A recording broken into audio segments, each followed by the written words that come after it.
गोवा या ऐसी जगहों से. How did you see the potential of adventure tourism in MP, and what's the plan to increase that or create more awareness about it in MP or attract more tourism through that? Thank you so much. I'd like to begin by saying that I'm not here just as president of the Adventure Tour Operators Association of India. I'm also wearing two other hats. I'm also an investor here.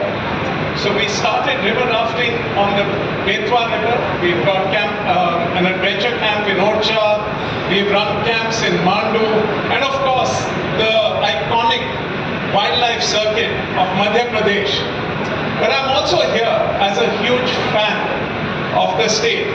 I think everybody's been talking about the great wildlife tourism here, historical, spiritual, cultural tourism.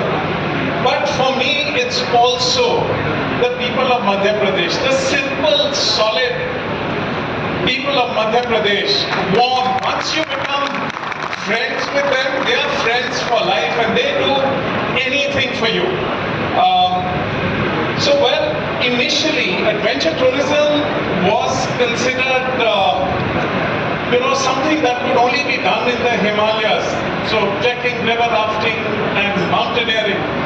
But of late, people have realized that there is so much more to adventure tourism. There are 29 verticals of adventure tourism that the Adventure Tour Operators Association of India is focusing on today. And a lot of those are here in Madhya Pradesh. So there are many, many opportunities here. So whether you look at the Narendra trail, which is not just a spiritual trail, it's 1300 kilometers from Amarkantak all the way to the Gulf of Hon'ble in Gujarat.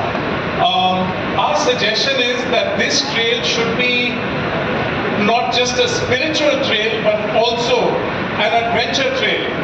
You have, of course, destinations like Pachmari and Orcha here, but there is a huge amount of scope to develop Madhya Pradesh as the adventure state of India. On a different note, I'd also like to mention that a few years back, we did this trip from Varanasi, from two great cultural hubs of India, from Varanasi to Khajuraho. And so we crossed four iconic wildlife parks. So we started with the Son Gharial Sanctuary, then the Sanjay National Park, Bandhavgarh National Park, which is my favorite wildlife destination on the planet, and Panna Tiger Reserve, and again ending up in Khajuraho, which is again a world iconic destination of the world.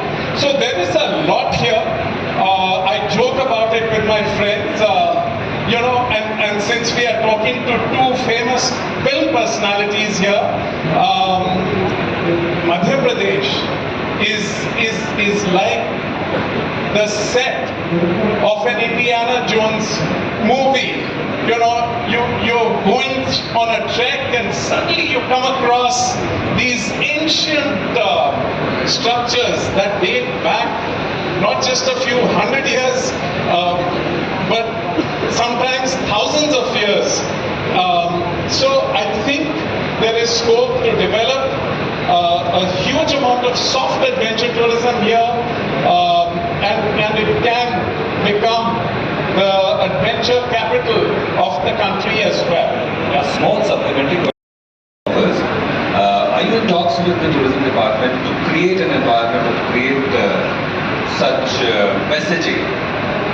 Absolutely. In fact, we are very proud to inform you that the next convention of the Adventure Tour Operators Association of India is here in Madhya Pradesh. So we are working very closely, whether it's safety standards. You see, there are two key aspects of adventure tourism. The first is risk mitigation, safety.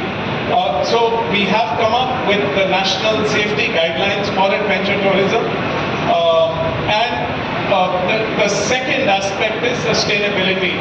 Because these beautiful natural assets, we hold them in trust for our future generations.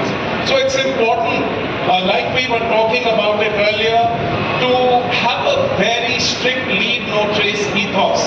We have to leave these places, these beautiful wilderness places, cleaner than we find them. Thank you, sir.